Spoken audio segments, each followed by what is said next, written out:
Paz do Senhor, meus irmãos amados. Nós estamos juntos em mais um domingo que Deus nos deu para a sua glória. Nesse momento em que vamos nos debruçar sobre o texto sagrado para aprender algo de muito especial nesta manhã, eu convido você para fazer comigo uma oração. Senhor, meu Deus e meu Pai, estamos diante de Ti e da Tua palavra. Que Teu Espírito Santo tenha liberdade de agir na nossa mente e no nosso coração, nos instruindo para transformar a nossa vida. Nós estamos aqui, Senhor. O Senhor é nosso e nós somos Teus. Abençoa essa aula e nos conduza em vitória por meio de Jesus Cristo, nosso Senhor. Todas as coisas estão nas Tuas mãos e assim entregamos em nome de Jesus. Amém? Já estamos na nossa terceira lição. Olha, nós fizemos aí um percurso interessante. Na primeira lição, nós tivemos uma visão panorâmica da primeira parte de Gênesis, que vai do capítulo 1 até o capítulo de número 11, tocando ali nos pontos mais relevantes. Na segunda lição, nós estudamos mais detalhadamente a criação. Então, nós voltamos para os capítulos 1 a 3 para poder pensar na criação de todas as coisas e também na criação dos seres humanos. Mas nesta lição, a gente continua fazendo esse retorno aos capítulos iniciais de Gênesis, mas hoje com uma missão especial: estudar os relacionamentos entre o ser humano com Deus e o ser humano com o seu próximo. Nós entendemos, que esse relacionamento com o Criador é que vai dar ao ser humano condições de estabelecer relações adequadas com o seu próximo. Então vejamos aqui o nosso textuário Eu te louvarei, porque de um modo terrível e tão maravilhoso eu fui formado. Salmo 139, versículo 14, a parte A. E a verdade aplicada diz: nós necessitamos de Deus. Nós necessitamos de Deus. Mas é sempre Deus quem toma a iniciativa e busca o homem para se relacionar com Ele. Nosso texto de referência é o capítulo 2 de Gênesis, que vai do versículo 20 ao versículo 23. E eu pediria a vocês que fizessem essa leitura nas suas casas, para a gente poder economizar um tempinho aqui. Vejamos. A introdução, ela nos diz o seguinte: o ser humano ter sido criado à imagem e semelhança de Deus atesta que fomos criados para relacionamento com Deus e com o próximo. Então, veremos na presente lição a atenção e o cuidado do Criador em suprir as necessidades do homem em todas as dimensões, inclusive no que concerne ao relacionamento. Ainda hoje, necessitamos da providência divina em todas as áreas da vida. Então, irmãos, é para esse tipo de relacionamento exatamente que nós fomos criados. Nós fomos criados como seres gregários, seres que têm necessidade de se relacionar. Desde o momento da criação até hoje, todo ser humano ele foi criado com essa necessidade intrínseca de manter relacionamentos. Veja aqui o primeiro tópico da nossa lição, que tem por título A Coroa da Criação de Deus. Deus não fez o homem para que este vivesse para si mesmo. Deus o criou para que este vivesse com ele e na alegria da glória dele. Nesse tipo de vida, tudo na existência humana era plenamente abençoado. Irmãos, nós temos 4 pilares onde se assentam as doutrinas fundamentais da fé: criação, revelação, redenção e juízo.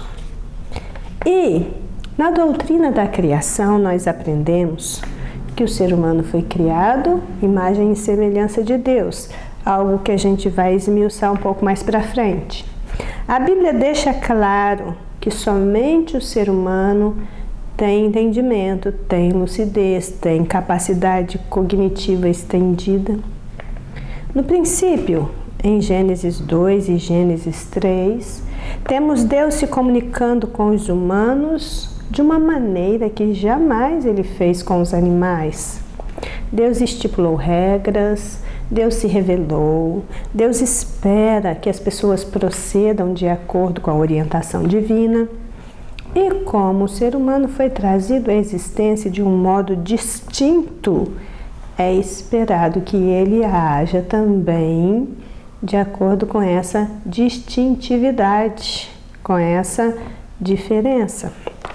Então, a nossa afirmativa inicial é de que todas as coisas foram criadas por Deus e também para Ele, tanto as que estão no céu quanto as que estão na terra, as visíveis e as invisíveis, e que o ser humano é a sua obra máxima. Isaías 45, versículo 12 diz: Eu fiz a terra e criei nela o homem, eu o fiz. As minhas mãos estenderam os céus, e a todos os seus exércitos eu dei as minhas ordens. Então vejamos aqui o 1.1 que nos diz: uma perfeita criação para a sua mais preciosa criatura. Diz assim o texto da nossa lição: a criação foi feita e abençoada por Deus para o bem do homem. O próprio Deus aprova o que fez para o homem. Vemos isso quando lemos ao término de cada etapa a frase: e viu Deus que era bom.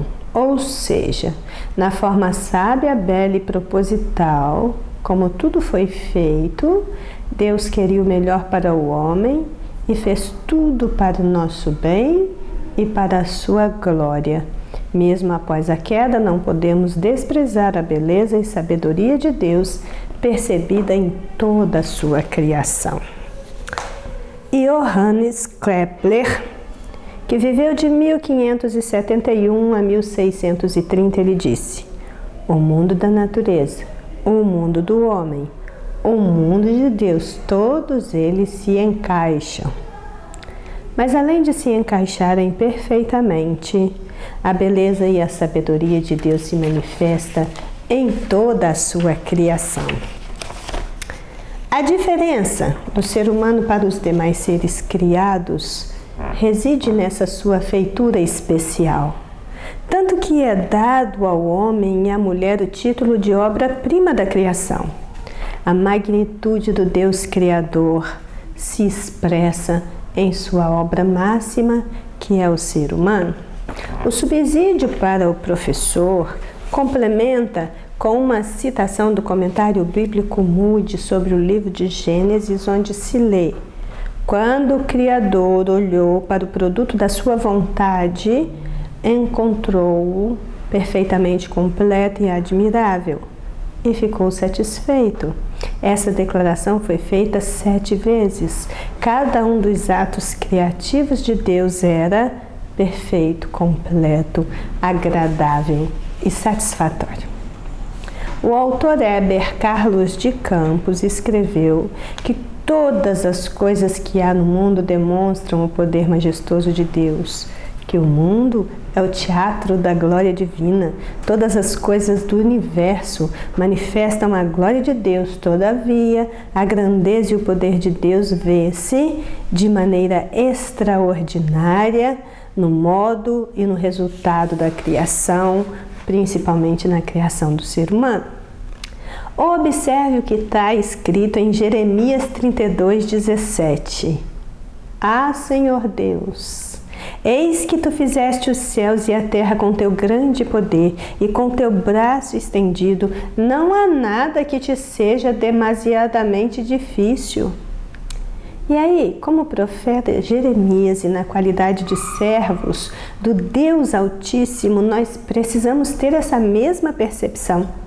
Se Deus pôde fazer os céus e a terra, que são a maior expressão já vista do seu poder. Nada mais lhe é difícil. Nada mais pode ser demasiadamente maravilhoso do que o universo conhecido e desconhecido criado por ele, e o ser humano como a sua criatura mais excelente. Nada mais deve espantar ninguém. Por quê? Porque o mais difícil já foi feito. E foi feito com excelência, com graça, com glória. Louvado seja Deus. É nisso que nós cremos.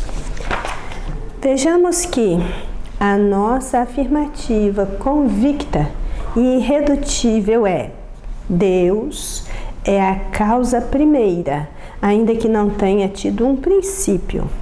Ele é o princípio, o meio e o fim de tudo o que houve, de tudo que há e de tudo que ainda haverá. E tudo que ele fez era muito bom. E o melhor de toda a criação podemos dizer que foi o ser humano criado à sua imagem, conforme a sua semelhança. E aí, finalizando esse item, movidos pela sabedoria divina, nós nos deixamos levar e moldar pelos pensamentos de Deus. E quando isso acontece, nós conseguimos entender o princípio e o fim de todas as coisas. Entendemos que tudo foi feito de forma sábia, bela e proposital. Deus queria o melhor para o ser humano e então Ele fez tudo para o nosso bem e para a sua glória.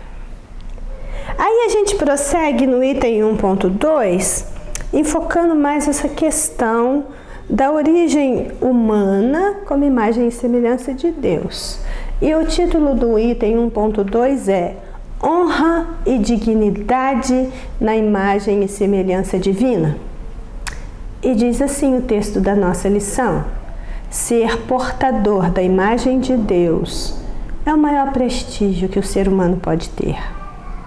Em Mateus 18:10, Jesus disse: os seus anjos nos céus sempre veem a face de meu Pai que está nos céus. Mas em nenhum lugar da Bíblia é ensinado que Deus tenha feito algum anjo à sua imagem e semelhança. Ainda que tenhamos sempre a ideia de que os anjos sejam os seres mais especiais criados por Deus, é com o homem que Deus escolheu ter um relacionamento mais íntimo. Ter sido criado à imagem e semelhança de Deus dotou o homem de potencial que não se encontra paralela em qualquer outra criatura terrena. Nossa dignidade essencial honra a glória de Deus. Bem, eu vou ler com vocês Gênesis 1, versículos 26 e 27, que disse Deus: façamos o homem à nossa imagem, conforme a nossa semelhança, e domine sobre os peixes no mar, sobre as aves no céu, sobre o gado, e sobre toda a terra, e sobre todo réptil que se move sobre a terra. E criou Deus o homem, à sua imagem o criou, homem e mulher os criou. Um ponto de partida: Deus nos fez individualmente, pessoalmente, prontos, e nós somos tão humanos hoje quanto fomos desde que fomos criados. O soberano do universo também colocou algo de eterno dentro do ser humano, por ele criado à sua imagem e semelhança, que não há em nenhuma outra de todas as suas criações. Eu vou ler isso para vocês na tradução Nova Versão Internacional. Eclesiastes 3:11. Ele fez tudo apropriado ao seu tempo. Também pôs no coração do homem o anseio pela eternidade. Mesmo assim, ele não consegue compreender inteiramente o que Deus fez. A este ser criado à sua imagem, conforme a sua semelhança, Deus se revela. Ele diz quem ele é, ele diz o que ele faz e o que requer que os homens façam. Está muito claro. O professor Adalto Lourenço nos explica um pouquinho essa questão do uso dessas duas palavras no contexto bíblico para nos identificar como obra-prima da criação. Ele diz que as duas palavras hebraicas usadas para imagem e semelhança imagem no hebraico é tselem. Semelhança no hebraico é demuvte. Demuvte. Não são sinônimas. Isso é, estas palavras elas não possuem o mesmo significado. Esta palavra tselem é proveniente da palavra hebraica que se traduz por projetar uma sombra ou produzir uma sombra. Uma imagem, então, seria isso. O significado da palavra tselem é que nós somos uma sombra de quem Deus é. Nós não somos deuses, nunca seremos. Nós somos uma sombra, porque nós somos a imagem. A imagem é uma projeção. A imagem é uma sombra produzida. Então, se nós pararmos para pensar, vamos verificar que uma sombra não tem existência própria. Algo precisa existir para que a sombra exista. E assim também, o ser humano, ele possui a sua existência na existência de Deus. O ser humano existe porque Deus existe. Então, mas, para não sermos apenas uma sombra de quem Ele é, Deus nos formou também a sua semelhança. Demuvut. Esta palavra, ela é uma palavra mais específica. Por quê? Deus tem características especiais, Deus tem atributos. Tem aqueles que são especificamente divinos, que nenhum ser humano tem, nunca terá. E tem aqueles que a gente chama de comunicáveis, que são atributos divinos que Deus colocou uma parcela em cada um dos seres humanos para ser desenvolvido como características pessoais especiais. E então, nós fomos criados também com essas características pessoais e essa é a nossa semelhança com Deus. É com base nessas características pessoais que nós possuímos sabedoria, todo tipo de virtude, entendimento, graça, bondade e por aí afora. É por causa desse tipo de coisa que nós possuímos que nós então nos tornamos semelhantes a Deus. Bem, tanto a imagem quanto a semelhança, ela aponta para o Criador.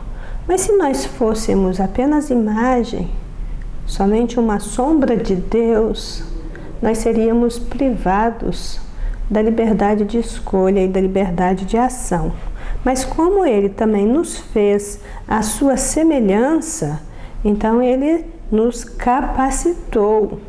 Nós não somos como objetos inanimados, nós temos capacidades, nós temos potenciais. E no desenvolvimento destas capacidades, nós ou nos assemelhamos mais a Deus ou nos distanciamos mais desta semelhança de Deus. Então, nós fomos criados como portadores de algumas características pessoais que são próprias de Deus e que Ele compartilhou conosco. A diferença entre o ser humano e Deus é infinita. Apesar de sermos imagem e semelhança, nós jamais seremos Deus. Mesmo após salvos, santificados e até mesmo lá quando nós formos glorificados, nós continuaremos sendo humanos e Deus continuará sendo Deus. A salvação, ela nos leva ao estado original da criação, mas ela não nos torna deuses. Então, pensando assim, é preciso considerar que o ser humano é e sempre será a imagem e semelhança de Deus e a obra-prima da criação. Não importa quem seja ou em qual situação esteja, mesmo na forma caída, corrompida, ela não deixa de ser portadora da imagem de Deus. E aí, nessa situação, essa imagem está deformada, distorcida, mas não aniquilada. O pecado distorceu a semelhança de Deus criando em nós. Nós continuamos tendo a sua imagem, porque Deus nunca deixará de ser quem Ele é, mas nós não possuímos mais a sua semelhança.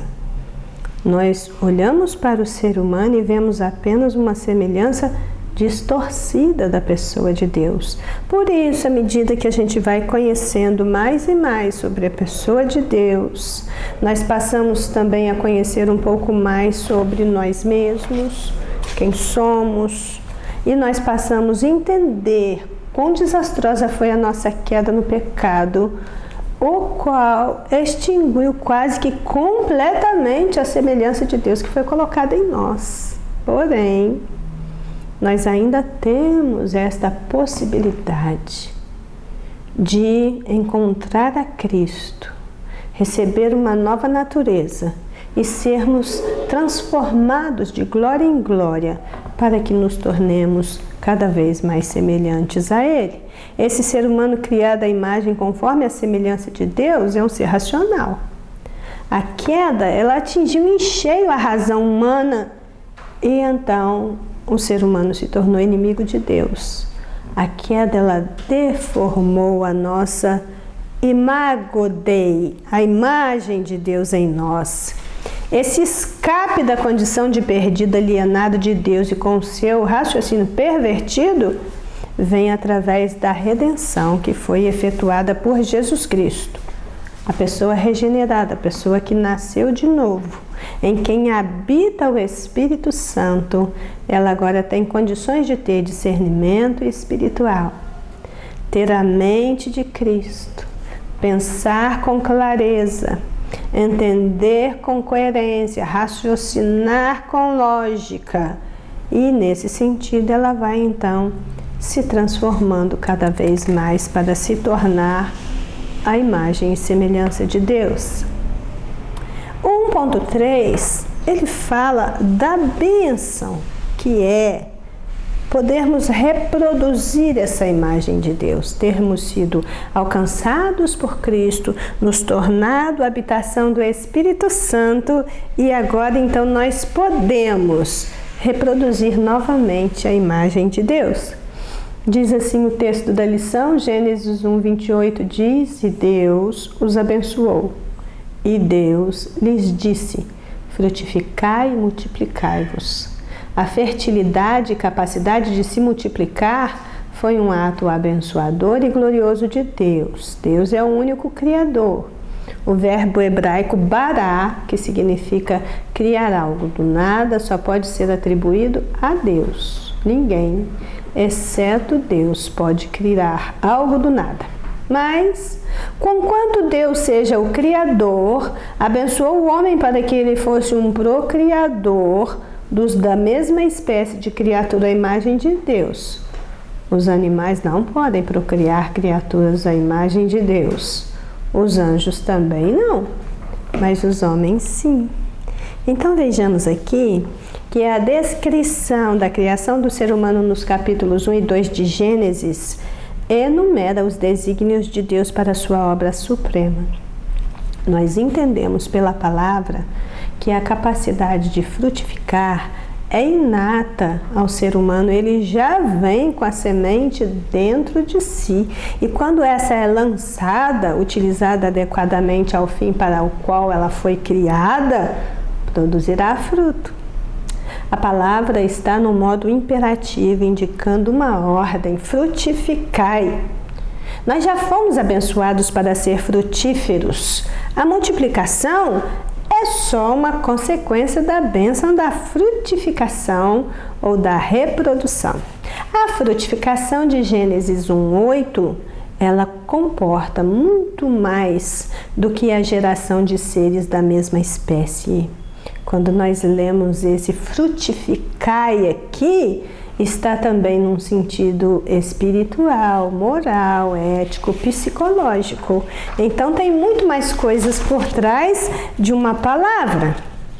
E aqueles que estão se tornando cada vez mais parecidos com Jesus, eles são tão abençoados como eles são abençoadores, abençoados inclusive para reproduzir a imagem de Deus. E foi assim desde o início. O ato de abençoar se tornou presente desde a criação, quando Deus, após os criar, abençoou. Então veja a sequência: Deus criou, Deus abençoou e Deus instruiu para que frutificassem e multiplicassem. Mas a frutificação não vem antes da bênção. Primeiro eles foram abençoados para frutificar. E bênção tem a ver com a aprovação divina. Nós somos abençoados porque Deus abençoou o ser humano por ele criado. E isso desde o início. Nós somos abençoados porque Deus disse que nos abençoaria. Nós somos abençoados porque Deus tem prazer em abençoar o seu povo. Nós somos abençoados porque aceitamos o seu Filho Jesus Cristo e decidimos por uma vida que agrada a Deus. O Senhor Deus nos criou, abençoou, instruiu, e isso desde sempre, sendo essa uma gloriosa lição a ser aprendida nesse dia. Mas também nascemos de novo. E tendo sido criados para uma nova vida, nós somos grandemente abençoados pelo Senhor e instruídos quanto ao modo de viver e de existir à maneira de Deus e não à maneira deste mundo. Então nós precisamos também saber usufruir desta grande bênção. Isso é o que está posto para a gente nesse primeiro tópico da nossa lição, que nos convida a enxergar a criação do ser humano como a coroa da criação de Deus. Agora nós vamos caminhar um pouquinho. No tópico 2, nós vamos pensar em Deus como um ser relacional. Um Deus que se relaciona. Nós não fomos abandonados à própria sorte. Não. Deus não fez os seres humanos, criou o mundo e os deixou para seguir ao léu, ao acaso. Então vejamos, todo esse privilégio dado ao homem não se comparava ao propósito maior deles, nos relacionarmos de forma íntima com Deus. Tudo que Deus criou, Ele sustenta com a força do seu poder. Ele nos criou para o louvor da sua glória, para que o buscássemos e mantivéssemos com Ele um relacionamento íntimo, íntegro, puro e santo. É para isso que nós fomos criados. O pecado afetou o relacionamento do homem com Deus e, consequentemente, o relacionamento do homem com seu próximo. E aí a gente pode seguir a trilha de destruição, perdas, inversão de valores que passaram a imperar no mundo desde a queda. Os seus efeitos se fazem sentir em todas as dimensões da vida e muito particularmente nos relacionamentos, tanto do ser humano com Deus, quanto do ser humano com seu semelhante. Mas nós fomos criados de uma forma especial e admirável. Eu te louvarei, Senhor, porque de um modo terrível e tão maravilhoso fui formado. Maravilhosas são as tuas obras e a minha alma o sabe muito bem. Salmo 139, 14. Deus nos fez de forma especial e admirável de duas formas. Primeiro, na forma como o primeiro homem foi criado. Deus fez todas as coisas pelo ordenar da sua voz. Mas Adão foi feito pelas próprias mãos de Deus. No nosso caso, descendentes de Adão, somos gerados no ventre da nossa mãe, mas as mãos de Deus não estão fora disto. O salmista diz: pois possuístes os meus rins, entreteceste-me no ventre da minha mãe. Os meus ossos não te foram encobertos, quando no oculto fui formado e entretecido como nas profundezas da terra. Os teus olhos viram o meu corpo ainda informe. Irmãos, nós vamos ver aqui nesse item 2.1, pensar um pouco nesse primeiro humano a quem Deus deu o nome de Adão. Nós vamos ver que, criado por Deus de um modo peculiar, o ser humano ele se destacou mesmo como a coroa da criação. Se você ler lá em 1 Coríntios capítulo 11, o versículo 7, a parte A do versículo, diz que um homem não deve cobrir a cabeça porque ele é a imagem e a glória de Deus. A relação de Adão com Deus era pessoal, mas ele também necessitava de instrução para compreender como implementar e aplicar os direitos, o chamado e a responsabilidade que lhe foram dadas. O comentarista chama atenção para um fato muito importante. Deus nos fez de forma especial e admirável. Os termos que o Salmo 139 utiliza é de um modo terrível e maravilhoso, um sentimento de admiração e de paz. Invade o salmista quando ele entende a sua originalidade, a sua riqueza de detalhes, e ele diz: maravilhosas são as tuas obras. Todas elas despertam o mesmo sentimento de admiração, de encanto, de temor reverente. O ser humano ele foi feito diferente dos objetos inanimados e da criação em geral. Ele foi feito de um modo tão perfeito e completo, de forma realmente a encher a mente de admiração. Conforme que está escrito em Gênesis 2:7, criou Deus o homem do pó da terra. Todas as coisas criadas passaram a existir somente com o poder da palavra de Deus, através da expressão haja. O ser humano, ele foi alvo especial de atenção divina, porque ele foi modelado pelas próprias mãos de Deus. Aqui tem uma observação importante que a gente precisa fazer. Deus não fez um boneco de barro ou de argila, como alguém de um modo infantil acredita e até prega. Não. Ele fez um humano completo. E ele fez tudo isso do pó da terra, ou seja, das substâncias e dos elementos químicos que exigem no barro ou no pó da terra. Ali estava o ser humano completo. Agora, uma vez formado, esse humano feito de substâncias físico-químicas, materiais, ele não tinha vida. Quando a gente lê lá Tiago 2:26, lá está dito: o corpo sem o espírito está morto. Então, Deus soprou nas suas narinas o fôlego de vida, passando o ser humano a ser alma vivente. Então, irmãos, esse primeiro ponto está chamando a nossa atenção para essa questão especial, primordial, de que o ser humano foi criado de uma forma especial e admirável. Uma vez criado, segue-se a finalidade da sua criação. Ele foi criado para relacionamento, para intimidade e parceria. Deus falava diretamente com Adão. Não haviam profetas, sacerdotes, anjos ou qualquer intermediário. De fato, do lado de fora do jardim, não era possível falar com Deus ou ouvir a sua voz. Mas, antes da queda, Deus falava face a face com o homem. Relacionamento e intimidade, como vimos na lição anterior. Deus trouxe cada animal até Adão para que Adão decidisse qual nome teriam. O que Adão decidisse, Deus aprovaria, ele lhe deu inteligência para isso. Gênesis 2:9 diz: e tudo que Adão chamou a toda alma vivente, isso foi seu nome.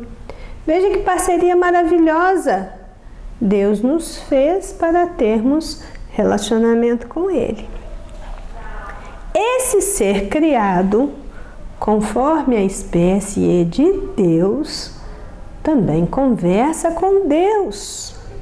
Em muitas lições anteriores nós tivemos oportunidade, inclusive nós tivemos um um trimestre inteiro exclusivo para pensarmos o ser de Deus.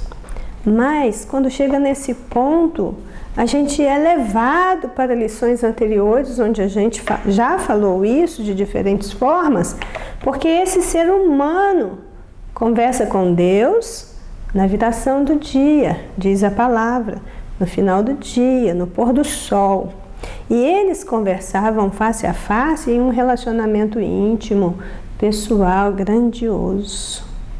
Nós jamais poderemos entender como isso acontecia e a grandeza desse momento de comunhão. Não passa nem pela nossa cabeça como seria isso, por mais que a gente tente perceber o quanto esses momentos eram especiais, nunca mais vividos, em um cenário deslumbrante do Jardim do Éden, nesse momento de explosão de luzes, de cores e de uma beleza indizível.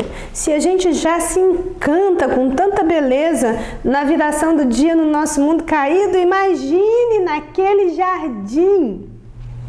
É certo que ainda hoje as pessoas não se dão conta do que perderam, ou só se dão conta do que perdeu depois de perder.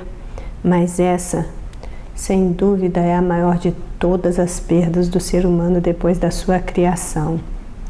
Eu imagino que a sensação de solidão, a sensação de desamparo, o desapontamento consigo mesmo, a vergonha, a deformação da imagem de Deus, provocadas pela quebra da aliança e da ausência de Deus, eu imagino que tenha sido devastadora e para sempre os humanos haveriam de conviver com essa sensação estranha, doída, desconfortável, que alguns chamam de crise existencial.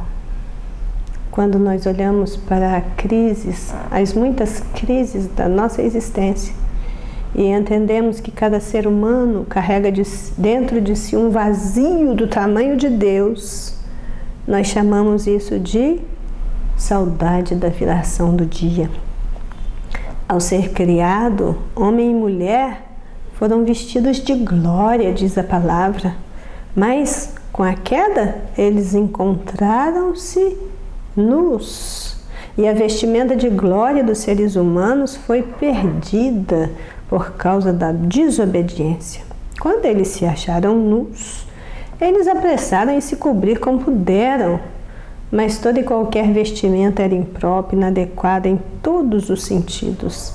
Aventais de figueira não lhes serviria para nada, só manifestava sua ruína, sua fragilidade, sua vulnerabilidade, sua efemeridade. E então, o que acontece? Eles foram encontrados. Ninguém pode esconder de Deus, ninguém escapa de Deus. Não há nada na nossa frágil existência que escape ao conhecimento do Todo-Poderoso. E aí nós encontramos em Adão e Eva essa tentativa vã e patética de esconder-se de Deus.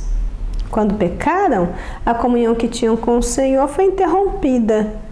E sentindo a solidão e o abandono próprio de quem peca, tentaram se esconder ou acharam que podiam se esconder. No caso de Adão e Eva, o reconhecimento da nudez física e da vergonha que sentiram são sinais da consciência culpada. Da mesma maneira, a procura por cobrir a nudez ao seu próprio modo é um quadro que representa a pessoa que procura cobrir a sua culpa com a indumentária do esquecimento, com o traje das desculpas. Mas apenas uma veste feita por Deus poderia cobrir o pecado. Aliás, essa ideia de estar coberto por Deus com as vestimentas preparadas por Ele, as únicas que tiram a vergonha da nudez, vão se encontrar na Bíblia de Gênesis a Apocalipse em diferentes passagens e contextos. O próprio Senhor, no princípio, os cobriu, substituindo os aventais de folha de figueira por túnica de peles, provavelmente advindas do sacrifício de um animal inocente. Essa medida provisória não resolveu a questão, mas introduziu um princípio de conduta que deveria ser observado para sempre, para estar na presença de Deus e para refletir a glória de Deus. É necessário estar vestido adequadamente, tanto no corpo como na alma, tanto no ser humano exterior como no ser humano interior. E não há por parte do ser humano mérito próprio quanto a isso.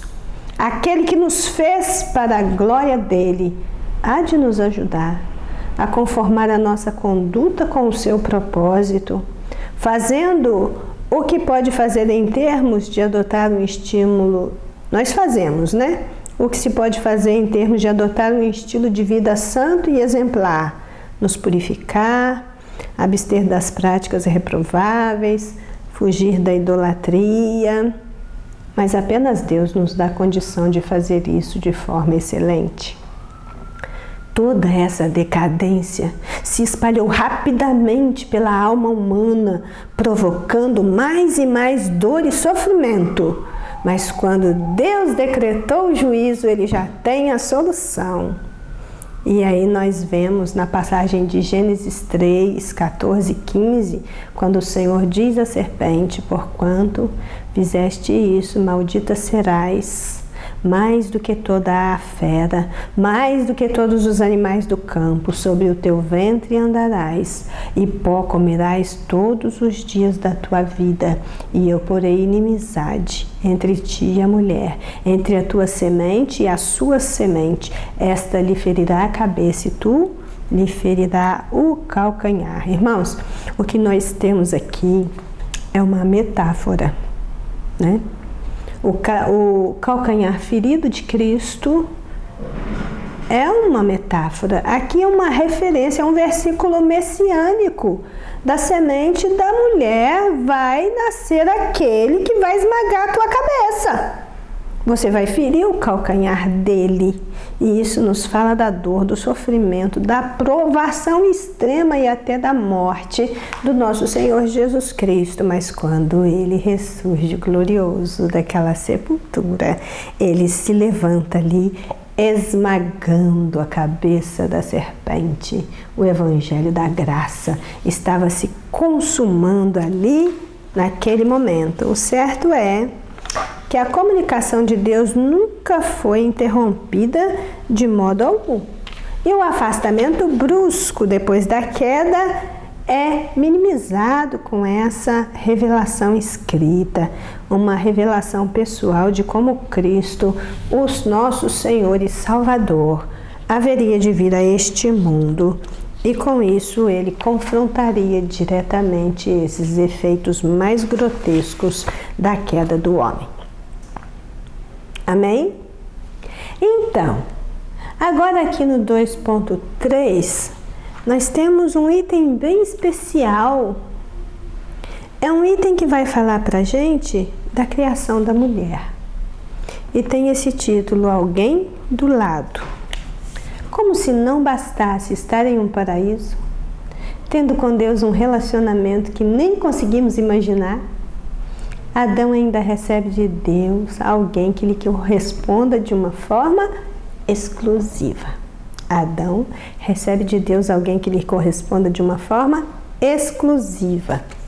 Ao dar nome aos pares de animais, o homem se vê sem o seu par. Mas Deus não é alheio a isso. O próprio Deus, pela primeira vez em Gênesis, diz algo que não era bom. Não porque o homem tenha sido mal feito, mas porque a sua obra ainda não estava completa. E para ter alguém do lado do homem, Deus tira do lado do homem aquela que lhe corresponderia naquela honrosa missão. Irmãos, é muito importante meditar nisso, porque isso inclusive nos dá condição de derrubar muitos mitos, nos dá a condição de desfazer muitos mal-entendidos em relação à criação da mulher. O primeiro homem foi feito do pó da terra. A primeira mulher foi feita do homem. Salmo 135, 6a diz: e tudo que o Senhor quis, Ele fez. Então esse item está nos levando a refletir sobre a criação da mulher, as suas especificidades. Deus é onisciente, Deus não cria ou faz qualquer coisa apenas baseado em fatos novos. E isso é muito importante de ser pensado. Deus não trabalha em cima das necessidades que se apresentam. Então, a criação da mulher já estava nos planos de Deus muito antes de Adão manifestar necessidade dela. Isso não contradiz os versículos bíblicos que diz que viu Deus que o homem estava só, então Deus agiu para tirar a sua solidão e o completar como pessoa, Gênesis 2,18. E também 1 Coríntios 11,7, que diz que a mulher é a glória do homem, que a mulher foi criada por causa do homem. Não existe contradição nisso, irmãos. Nós teremos exatamente essa visão reduzida se nós lermos esses versículos isoladamente, não prestar atenção no contexto. Por quê? E também se nós diminuirmos Deus. Porque os propósitos de Deus são eternos. Seu agir segue um plano providencialmente estabelecido de eternidade a eternidade. Deus não trabalha baseado na necessidade humana, mas Ele age segundo os seus desígnios excelentes. Era preciso que Adão tivesse alguém que lhe correspondesse de forma exclusiva.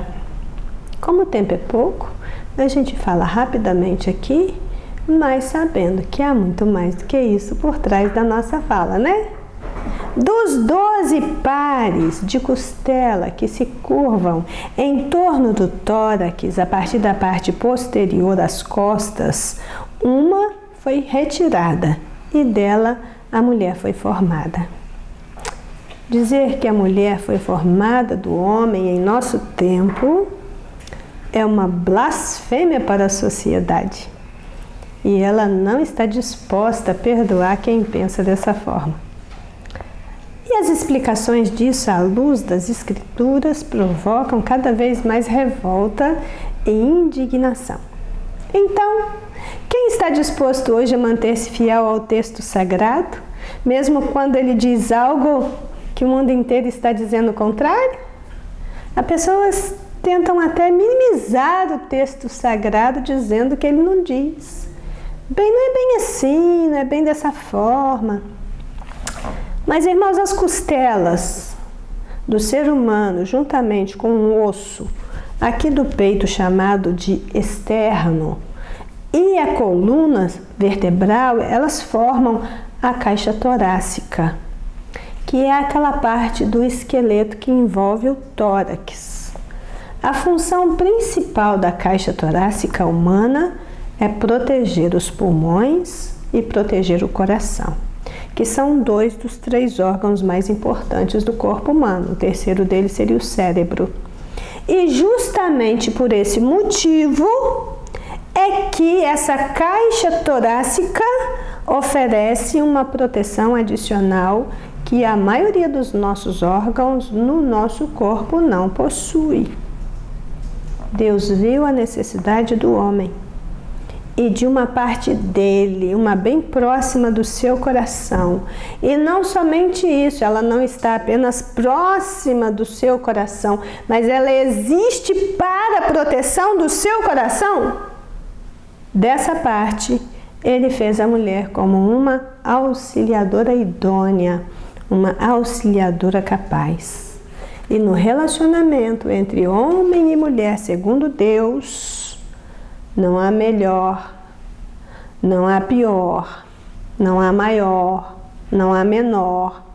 mas dois seres que foram criados para viver em equilíbrio, harmonia e muito bem articulados, vivendo um para o outro e protegendo-se mutuamente. É muito lindo isso, viu, gente? Alguém do lado, o título desse item é um título bem sugestivo, porque está falando de alguém como eu, de alguém que caminha comigo. Está falando do meu outro eu. Nós poderíamos dizer assim, porque é isso que se consegue em um relacionamento conjugal responsável, aprovado, de qualidade e que manifesta a glória de Deus. Deus nos criou para a sua glória, mas fazer isso acontecer é a nossa missão nessa terra, seja homem, seja mulher. Então vejamos, o tópico de número 3 diz que esse Deus, que também é um Deus relacional, Ele nos criou para a sua glória e Ele nos mantém ligados. Nós estamos ligados pelo Criador. Quando temos um verdadeiro e íntimo relacionamento com Deus, os demais relacionamentos recebem a mesma saúde. Vamos ver aqui o que esse trechinho e último item da nossa lição está nos dizendo. Nós vamos ver aqui que nós continuamos no mundo, esse mundo está caótico, nós continuamos por aqui, porque o céu é o nosso lar, mas a terra ainda é a nossa casa. Mas há muito tempo, a presença dos fiéis no mundo já não tem feito mais a diferença que deveria. E todos os dias nós somos desafiados a sermos puros em um mundo impuro, a sermos santos em um ambiente profano, corrupto e degenerado. A vida espiritual, ela é cercada de desafios, onde, como servos de Deus, temos que tomar atitudes de cunho espiritual em todo momento, com o objetivo de preservarmos nossa integridade e o nosso relacionamento com Deus. Porque só quando nós temos um verdadeiro e íntimo relacionamento com Deus é que os demais relacionamentos vão receber a mesma saúde. Então vejamos aqui, esse tópico diz que nós estamos divinamente ligados. Também diz que nós estamos emocionalmente ligados e também diz que nós estamos intimamente ligados. São os três pontos deste tópico: divinamente ligados, emocionalmente ligados e intimamente ligados. Aqui no 3.1, o comentarista da nossa lição diz que Adão foi gerado por Deus a partir do barro e Eva foi gerada de Adão a partir da sua costela, ponto. Esse é o fato e é nisso que a gente acredita. Há uma relação mais profunda entre o homem e a mulher que conseguimos compreender. Suas diferenças não têm a ver com valor. Elas são funcionais nas missões dadas por Deus. O homem depende da mulher como a mulher depende do homem em necessidades distintas. Foram criados por Deus para serem parceiros na vida. A abordagem feminista radical tem gerado um antagonismo destrutivo no propósito original de Deus para o homem e para a mulher. E aí, irmãos, quando a gente toca nesse ponto, nós percebemos que existe um incômodo, um desconforto muito grande no nosso meio por não discutirmos essa questão com mais clareza. Nós estamos envolvidos aí na nossa sociedade por uma abordagem feminista radical que tem entrado no tecido social e influenciado todas as parcelas da sociedade, e inclusive tem influenciado na igreja. Hoje, há um consenso a partir do meio cristão de que esse feminismo societário radical, que alavancou o progresso, a gente não duvida, em termos de defesa dos direitos e das garantias individuais das mulheres. Sim! O feminismo, ele alavancou o progresso. Ele trouxe muitas conquistas para o mundo das mulheres.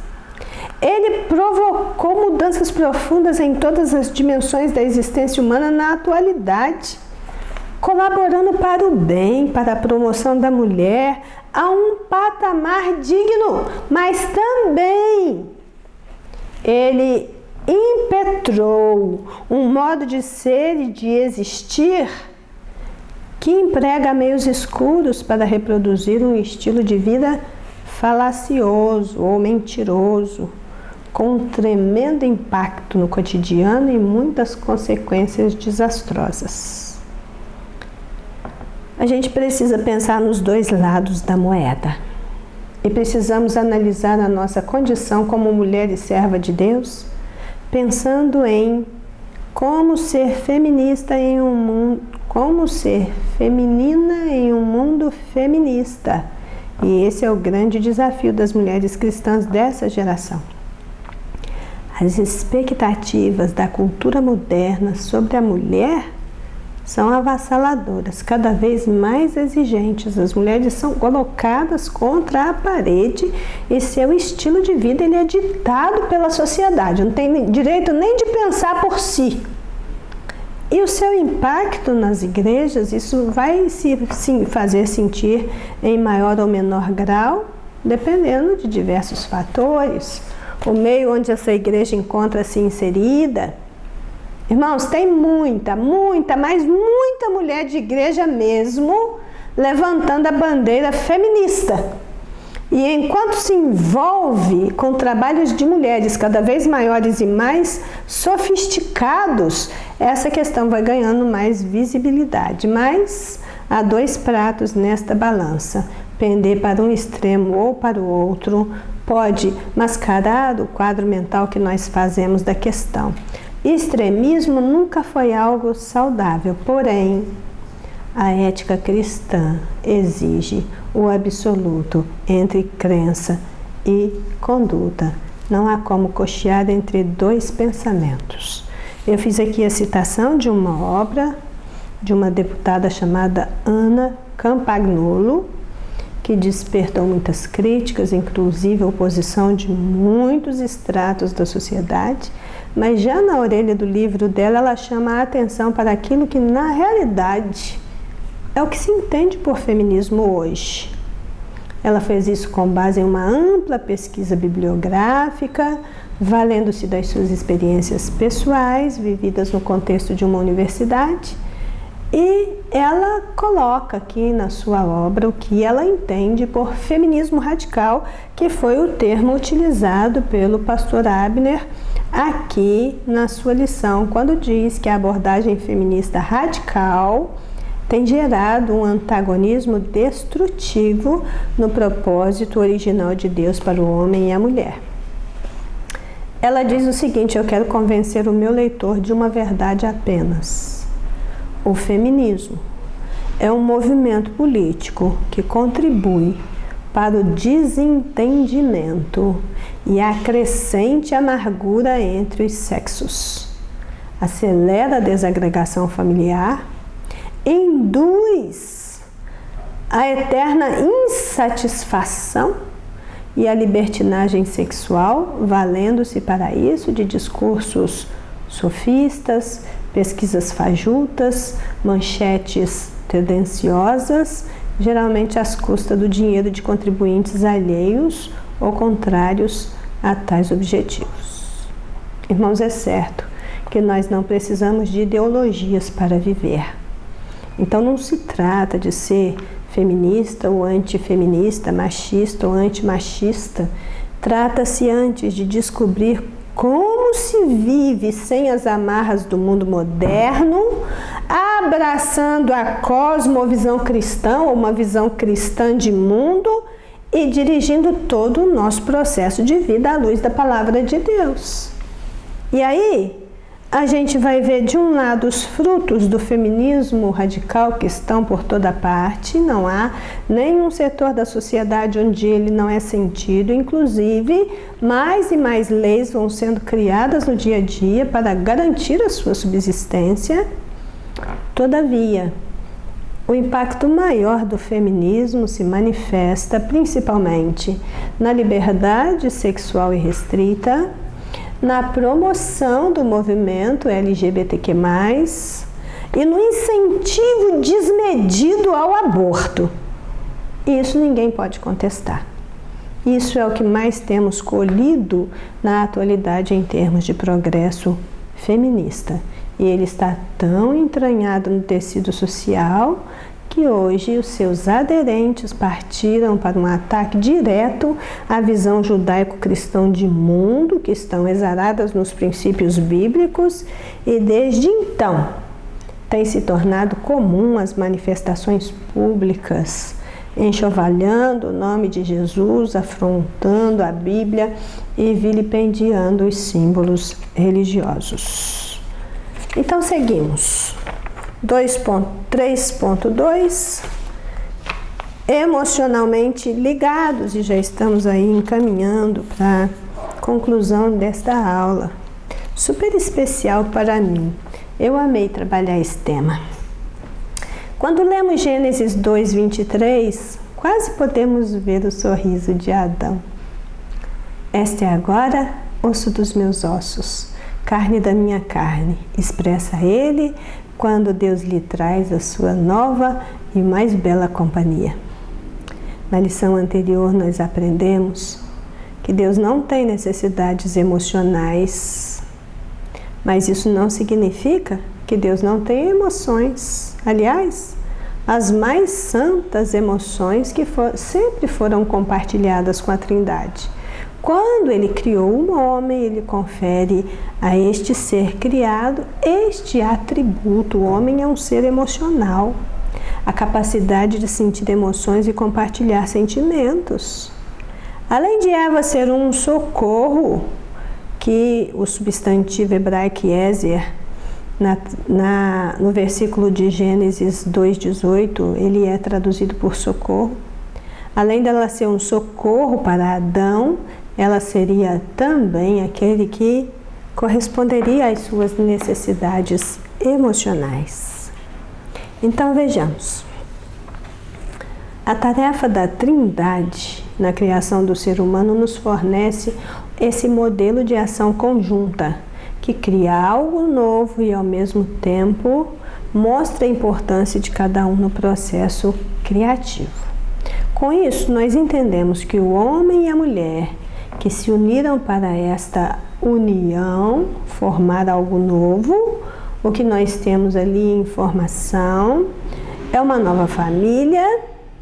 Na qualidade de seres criados são iguais, mas eles também são diferentes, e isso permite que se relacionem sem se anularem, que sejam íntimos sem perder a identidade, que estejam próximos, mas sejam sujeitos de iguais direitos, que vivam em aliança, mas não aprisionados. E qualquer coisa diferente disso é doença. Aí, nós vamos andando nesta questão de ser humano estar emocionalmente ligado um ao outro, nós vamos ver que se você der uma olhadinha, uma esticadinha de olhos lá para o Salmo 128, que é um salmo que versa sobre a família e que traz o papel de cada um muito bem desenvolvido, nesse salmo Deus está traçando um ideal de Deus para a família. A do homem que trabalha para o sustento da sua casa, a da mulher que está à volta da sua casa como uma videira frutífera, as dos filhos que estão à roda da mesa como bênção do Senhor. Esse salmo ele é um salmo completo nesse sentido. Pense que nessa condição de provedor, guardião, protetor, muitos homens têm ficado assustados com isso nessa geração. Principalmente aqueles que estão assistindo boquiabertos a evolução da mulher em algumas áreas até então majoritariamente masculina. E aí eles às vezes podem se sentir fragilizados por toda essa transformação. Mas a criação do homem e da mulher tem esse componente essencial, eles precisam estar emocionalmente ligados. Então aquele homem que escolhe para si uma companheira idônea, ele não precisa temer com relação ao seu papel, porque um vai completar o outro, um vai ajudar o outro. Agora é interessante a gente perceber que na sua condição de provedor, o trabalho do homem vai se estender para outras áreas e não somente a material e a financeira. Por quê? Vai abarcar também a emocional e a espiritual. Um provedor é aquele que cuida do sustento da sua casa, nas diferentes demandas, mas ele também é aquele que cuida para que a sua casa permaneça emocionalmente equilibrada, para que a sua casa tenha a cobertura espiritual necessária. Quando Deus cria o homem, confere a ele este atributo de sentir emoções e compartilhar sentimentos. Também lhe deu essa condição de transferir isso para que a sua casa seja um local de equilíbrio. Um local de equilíbrio das emoções, um local onde a cobertura espiritual vai garantir o perfeito funcionamento dessa relação. Quando fala de estarem intimamente ligados, o autor aqui, o comentarista da nossa lição, diz: o autor sagrado faz uma aplicação para as futuras gerações a partir da fala de Adão. A profunda ligação entre o homem e a mulher só é possível por meio de um tipo de ruptura social que o trouxe até ali. Seus pais até então eram a base principal das suas relações afetivas. Esse lugar agora se encontra na relação do casal. Essa ligação íntima culmina no ato conjugal. Não há razão bíblica para pensar que Adão e Eva não tivessem relações sexuais antes da queda. Não havia necessidade de pudor antes da queda. A intimidade com Deus santifica a nossa intimidade. Esse é um ponto importante, irmãos, para pensarmos, porque tudo que Deus fez é bom. Não há nada que Deus tenha feito que não seja bom. Então, nós vamos ver que não houve ação humana na constituição da família. Tudo foi divinamente arranjado. Portanto, ninguém pode dizer que são apenas produtos de uma época, que casamento é coisa da sociedade, que já está ultrapassado devido aos avanços obtidos com a modernidade. Não. Deus cuidou de cada detalhe, orientou cada procedimento, ensinou os primeiros seres humanos, o primeiro casal, a dar os primeiros passos na sua relação conjugal e familiar. No Éden originou-se uma família exemplar. Ela foi inicialmente o que toda família deveria ser: constituída, orientada e mantida por Deus. Mas é uma família que se tornou disfuncional por causa da desobediência. Uma disfuncionalidade que haveria de marcar para sempre as famílias na terra. Mas um novo e vivo caminho foi aberto para todos que queriam achegar-se a Deus, cumprir os propósitos divinos para a sua vida e mudar o curso da sua história, tanto pessoal quanto familiar. O comentarista vai dizer que não há razão bíblica para pensar que Adão e Eva não tivessem relações sexuais antes da queda. A palavra sexo, que vem do latim sexus, que significa cortar, seccionar, separar, distinguir, é o que humanamente distingue o homem da mulher. Alguns textos bíblicos de referência sobre os princípios divinos estabelecidos quanto ao sexo e à sexualidade orienta o nosso comportamento dentro daquilo que é aceitável, dentro daquilo que é instituído pela palavra de Deus. Inclusive, todo o capítulo 7 de 1 Coríntios é uma resposta de Paulo às perguntas feitas pela igreja de Corinto a respeito da vida conjugal. E aí, ele diz que o compromisso do casamento importa, em que cada cônjuge renuncia ao direito exclusivo ao seu próprio corpo e conceda esse direito ao outro cônjuge. Isso significa que nenhum cônjuge deve deixar de atender os desejos sexuais normais do outro. Tais desejos dentro do casamento são naturais, são providos por Deus, e evadir da responsabilidade de satisfazer as necessidades maritais do outro cônjuge é expor o casamento às tentações de Satanás. Então, talvez ainda haja entre nós pessoas que em algum lugar das suas mentes abriguem a ideia de que há alguma coisa errada com o ato sexual. E isso nada mais é de que uma distorção dos desígnios de Deus por desconhecimento das Escrituras.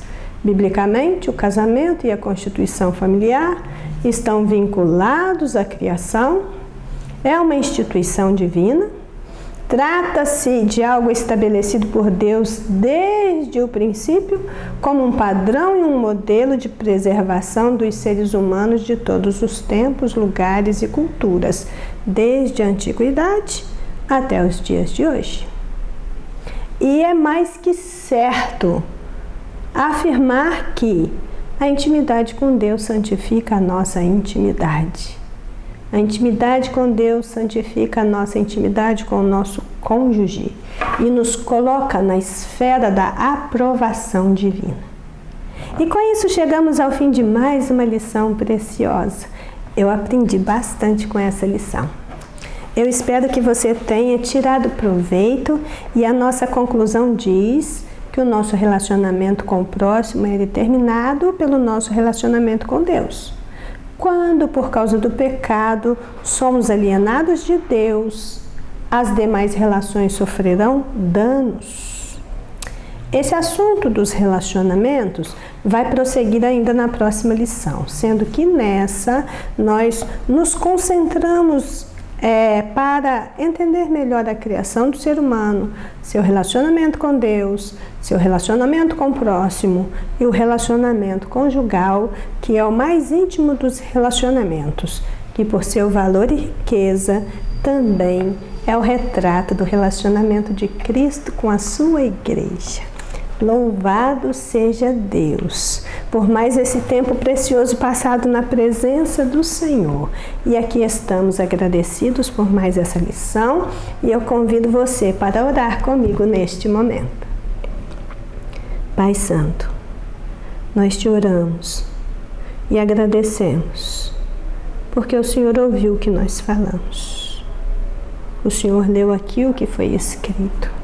O Senhor contemplou a nossa disposição e a disposição do nosso coração para termos a nossa mente instruída pelo Espírito Santo e assim termos toda a nossa vida transformada para a glória de Deus. Recebe nossa adoração e a nossa oração de agradecimento nesse dia. Abençoa o nosso domingo, que seja um dia de paz na presença do Senhor. Então, eu desejo um bom domingo a todos, e aqui ficamos, na graça do nosso Senhor e Salvador Jesus Cristo, no amor de Deus e na comunhão do Espírito Santo. Amém?